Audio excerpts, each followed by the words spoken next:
হক কথা বলতেই হবে। হক শব্দটি বাতিলের বিপরীত, মিথ্যার বিপরীত। যারা অন্যায় করছে আমাদের সামনে, আর আমরা যারা চোখ বুজে অন্যায় সহ্য করে যাচ্ছি, জুলুম সহ্য করে যাচ্ছি, বিপদ যখন আসবে আল্লাহ তাআলা কোরআনুল কারীমের মধ্যে বলছেন, যারা অন্যায় করেছে এবং যারা অন্যায় সহ্য করেছে সবার উপর একসাথে বিপদ আসবে। আল্লাহ রাব্বুল আলামিন জানাই দিলেন, ওয়াত্তাকু ফিতনাতাল লা তুসিবান্নাল্লাযীনা যালামু মিনকুম খাসসা।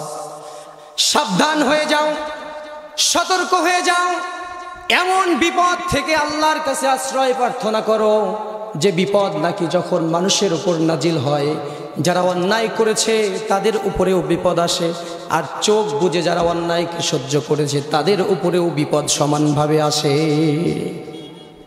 হক কথা না বলে চুপ করে থাকলে পার পাওয়ার কোনো সুযোগ নাই।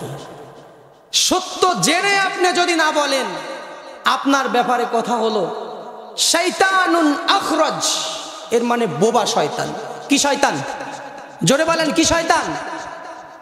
সত্য জানার পরে চুপ করে থাকলে সে হলো বোবা শয়তান। স্টেজ এটা আমানত বক্তাদের জন্য, মসজিদের মেম্বার খতিব সাহেবের জন্য আমানত। সেখানে হক কথা না বলে তাইরে নাইরে করে যদি সময় পার করে দেন, আল্লাহ তাআলা তার কাঠ গড়ায় আপনাকে দাঁড় করাবেন কিয়ামতের দিন। বনি ইসরাইলের লোকজনেরা ৭০,০০০ লোককে আল্লাহ রাব্বুল আলামিন একসাথে বানর বানিয়ে দিয়েছিলেন। এই ঘটনা কোরআনের মধ্যে আল্লাহ দিলেন, ওয়ালাকাদ আলিমতুমুল্লাযীনা আ'তাদাউ মিনকুম ফিস সাবতি ফাকুলনা লাহুম কুনু কিরাদাতান খাসিইন। আল্লাহ পাক জানাই দিলেন, যারা নিষিদ্ধ দিনে মৎস্য ভক্ষণ করেছিল আর এই কাজের বাধা যারা না দিয়েছিল, এই দুই শ্রেণীর মানুষকে একত্র করে ৭০,০০০ বনি ইসরাইলকে আমি বানর বানিয়ে দিয়েছিলাম। বানর বানিয়ে দিয়েছিল ৭০,০০০কে। আশ্চর্যের বিষয় হলো, বনি ইসরাইলের ৭০,০০০ মানুষ আল্লাহর হুকুম অমান্য করে নাই, কিন্তু সবাইকে বান্দর বানানোর কারণ হলো আল্লাহ পাক বলেছিলেন যে শনিবারের দিন মাছ ধরো না। হযরতে দাউদ আলাইহিস সালামের সময়কার ঘটনা এটি।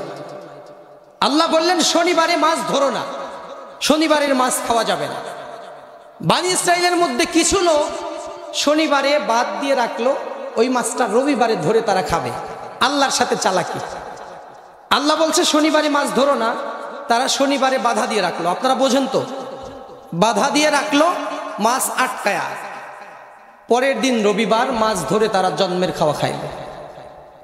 এই মানুষগুলোকে যারা বাধা দিল না ওই সমাজের, তারা এক ভাগ, আর যারা মাছ খাইলো তারা এক ভাগ। আর এক কিছু শ্রেণীর মানুষ আছে, তারা ওই মাছ খাওয়াকে বাধা দিল, বলল আল্লাহ না করেছে, তোমরা কেন মাছ খাচ্ছ? মোট ৩ দলে ভাগ হলো। ৩ গ্রুপকে আল্লাহ রাব্বুল আলামিন, এক গ্রুপের মানুষ যারা শুধু মাছ খায়ও নাই, আবার মাছ যারা খাইছে তাদেরকে বাধা দিয়েছে, এই গ্রুপের মানুষ বাদ দিয়ে বাকি যারা মাছ খেয়েছে, আরেক গ্রুপের মানুষ মাছও খায় নাই, বাধাও দেয় নাই। তার মানে ওরা কিন্তু নিজে বাঁচার চেষ্টা করেছে। যারা মাছ খাচ্ছে, অন্যায় যারা করছে তাদের কিছু বলে নাই। এই যারা চুপ করে অন্যায় সহ্য করেছে তারা, এবং যারা অন্যায় করেছে তারা, এই দুই শ্রেণীর মানুষকে আল্লাহ রাব্বুল আলামিন এক রাতের মধ্যে বান্দর বানায় দিলেন। বানাই দিয়ে আল্লাহ দৃষ্টান্ত দেখালেন কিয়ামত পর্যন্ত। আবার কোরআনে এটা কোট করে দিলেন সূরাতুল বাকারায়, ওয়ালাকাদ আলিমতুমুল্লাযীনা আ'তাদাউ মিনকুম ফিস সাবতি ফাকুলনা লাহুম কুনু কিরাদাতান খাসিইন। আল্লাহ পাক জানাই দিলেন, যারা নিষিদ্ধ দিনে মৎস্য ভক্ষণ করেছিল আর যারা তাদের কাজে কোনো বাধা দেয় নাই, এই দুই শ্রেণীর মানুষকে আমি বান্দর বানাই দিলাম। কিয়ামত পর্যন্ত দৃষ্টান্ত হিসাবে রেখে দিলাম, তোমরা যদি বাধা না দাও তাহলে বনী ইসরাইলের মতো তোমাদের সাথে একই ঘটনা ঘটতে যাচ্ছে। যদি অন্যায় দেখে চুপ করে থাক, আপনার বাড়ির সামনে একটা রাস্তাতে মরা একটা পশু পড়ে আছে, অন্য মানুষের বাড়ির আঙিনায় যদি পড়ে থাকে, ওই পশুটা পচে দুর্গন্ধ শুধু তার বাড়িতেই ছড়াবে নাকি আপনার বাড়িতেও আসবে? আপনি যদি বলেন ওর বাড়ি থেকে পশু না ফেললে আমি কি করব? আপনি চুপ করে থাকলে, বাধা না দিলে, ওই কাজের বিরোধিতা না করলে আপনার বাড়িতেও গন্ধ ছড়াবে। এর চেয়ে আরো একটা উদাহরণ দেওয়া যায়। দোতলা বিশিষ্ট একটা জাহাজ, নিচতলার মানুষগুলো পানি আনতে উপরতলা যাওয়া লাগে। এখন তারা যদি চিন্তা করে জাহাজের নিচে ফুটা করে দিয়ে আমরা নিচে থেকে পানি তুলব, আর জাহাজের উপরে যারা আছে পানি, তারা বসে থাকলে যদি বাধা না দেয়, জাহাজ ফুটা করতে যদি বাধা না দেয়, জাহাজ যখন ডুবে যাবে শুধু নিচতলায় ডুববে? আমার কথা বুঝতে পারছেন আপনারা? নিচতলায় ডুববে নাকি উপরতলাও ডুববে? এই রকম আমরা যদি অন্যায় দেখে বাধা না দেই, অন্যায় যখন করছে মানুষ, আমরা যদি চুপ করে থাকি, নিজেরা বাঁচার চেষ্টা করি, তাহলে ওই জাহাজের মতো আমরাও তলিয়ে যাব। যারা অন্যায় করছে তাদের পাপের কারণে আমরাও তলিয়ে যাব। সূরাতুল আনফাল 25 নম্বর আয়াতের মধ্যে আল্লাহ রাব্বুল আলামিন জানাই দিলেন, ওয়াত্তাকু ফিতনাতাল লা তুসিবান্নাল্লাযীনা যালামু মিনকুম খাসসা। আল্লাহ বললেন, যারা নাকি এমন হয়ে চুপ করে থাকে, অন্যায় দেখলে বাধা দেয় না, তাদের জন্য দুঃসংবাদ হলো এমন সব আযাব থেকে তারা ভয় যেন করে, যে আযাব শুধু অপরাধীদের উপরে আসে না, যারা চোখ বুজে অপরাধ সহ্য করে তাদের উপরে শাস্তি নেমে আসে। আল্লাহ রাব্বুল আলামিন আরো জানাই দিলেন, পৃথিবীর মানুষেরা সাবধান হয়ে যাও, শুধুমাত্র চোখ বন্ধ করে জান্নাতে তোমরা যেতে পারবে না, নিজে আমল করলে তোমরা রক্ষা পাবে না।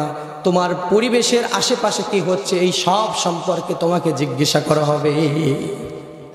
ঠিক এই রকম যেমনটা হযরত লূত আলাইহিস সালামের সময় আল্লাহ বললেন, জমিনে পাপ বেড়ে গেছে, জমিনটা উল্টায়া দাও, যত মানুষ আছে এখানে উল্টায়া দাও, সবাইরে মেরে ফেলো, জমিনটা উল্টায় দাও। ফেরেশতা আসলেন, এসে জমিন উল্টায় দিবে। এই সময় দেখছে একজন মানুষ 30 বছর হলো এক টানা আল্লাহর ইবাদত করতেছে। এর কোনো মানুষের সাথে কোনো কথা নাই, কারোর সাথে কোনো ঝামেলা নাই, শুধুমাত্র ইবাদত বন্দিকেতে লিপ্ত আছে। কয় বছর? 30 বছর শুধুমাত্র নিজের ইবাদত নিয়ে সে ব্যস্ত ছিল। ফেরেশতা এসে বললেন, আল্লাহ তোমার এই বান্দাকে আমি কি করব? 30 বছর ধরে ইবাদত করতেছে, এই বান্দার জন্য কি করা যায়? আল্লাহ বললেন, জমিনটা উল্টায়া আগে ওর মাথার উপরে ফেলা। ও শুধু নিজে বাঁচতে চায়।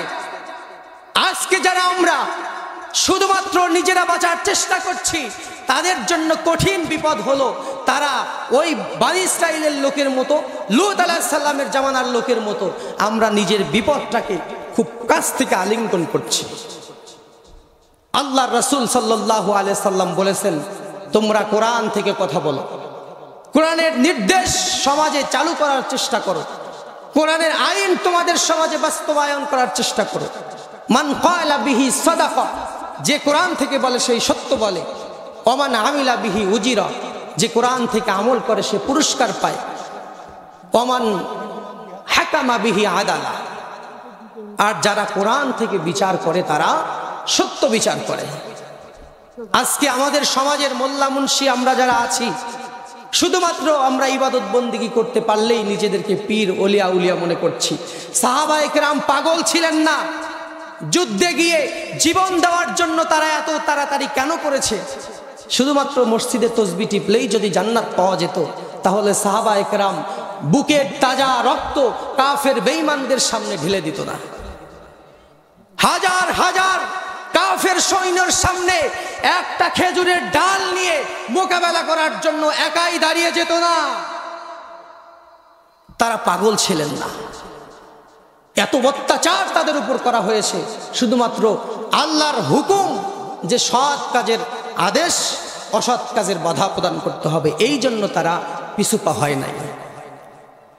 আল্লাহ রাব্বুল আলামিন জানাই দিলেন, ওয়ামান আহসানু কাওলাম মিম্মান দাআ ইলাল্লাহি ওয়া আমিলা সালিহান ওয়া ক্বালা ইন্নানি মিনাল মুসলিমিন। আল্লাহ পাক বললেন, তোমাদের মধ্য থেকে তার কথার চেয়ে উত্তম কথা আর কার হতে পারে, যে নাকি মানুষকে মিম্মান দাআ ইলাল্লাহ, আল্লাহর দিকে ডাকে, আল্লাহর পথে আহ্বান করে। তার চেয়ে উত্তম কথা আর কার হতে পারে? সেই উত্তম কথা বলে, সেই ভালো কথা বলে, আর দুনিয়াতে বাকি যারা আছে সলসা করি, তালবাহানা করে সময়টা পার করতে চায়।